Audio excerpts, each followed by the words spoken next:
மாம்பழம் ரொம்ப பழுத்துருச்சா என்ன செய்கிறதுன்னு தெரியலையா? இந்த ஸ்நாக்ஸை ட்ரை பண்ணி பாருங்கள். செம சூப்பராக நல்லா மொறுமொறுன்னு இருக்கும். செய்கிறதுக்கு 1 ஸ்பூன் கசகசா, 1 ஸ்பூன் சோம்பு இது சேர்த்து இடிக்கல்ல நல்லா ஒன்றும் பாதியமாக நரன்னு இடித்து எடுத்து வச்சுக்கலாம். ஒரு பவுலில் 2 கப் கோதுமை மாவு, இடித்து வச்ச கசகசா சோம்பை சேர்த்துக்கலாம். கொஞ்சமாக சுவைக்கு தகுந்த மாதிரி உப்பு, 1/2 கப் நாட்டு சர்க்கரை, மாம்பழத்தை மிக்ஸி ஜாரில் சேர்த்து அரைச்சி வச்சுருக்கேன். ஒரு முழு மாம்பழம் அதை சேர்த்துட்டு இது கூட தேவையான அளவுக்கு தண்ணியும் சேர்த்து மிக்ஸ் பண்ணிக்கலாம். இதெல்லாம் கலந்ததுக்கப்புறம் மாவு நல்லா பொசு பொசுன்னு சாஃப்டாக இருக்குது பாருங்கள். இப்படியே நம்ம எண்ணெயில் போட்டு பொரிச்சு எடுத்தோன்னா ரொம்ப சாஃப்டாக இருக்கும் இந்த பலகாரம். நமக்கு கொஞ்சம் கிறிஸ்பியாக வேணும், அதனால 1 ஸ்பூன் ரவை சேர்த்து மிக்ஸ் பண்ணி எடுத்து வச்சுக்கலாம். ஒரு லிட் எடுத்து போட்டு க்ளோஸ் பண்ணி 10 நிமிஷத்துக்கு அப்படியே விட்டுலாம். நல்லா உரிட்டுருக்கட்டும். 10 மினிட்ஸ் கழித்து லிட் எடுத்து பார்த்தோன்னா கொஞ்சம் அப்படியே உப்பலாக உரிட்டுருக்கும். இதில் 1/4 சிட்டிகை பேக்கிங் சோடா சேர்த்துக்கலாம்.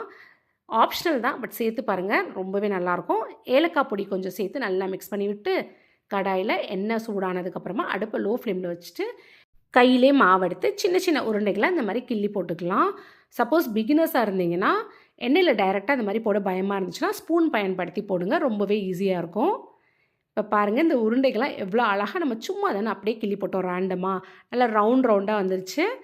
ஒரு பக்கம் நல்லா வெந்துருச்சு. திருப்பி போட்டு மறுபக்கமும் வெந்ததுக்கப்புறமா அப்படியே எடுத்து எண்ணெயை வடிச்சிட்டு சர்வ் பண்ணலாம்.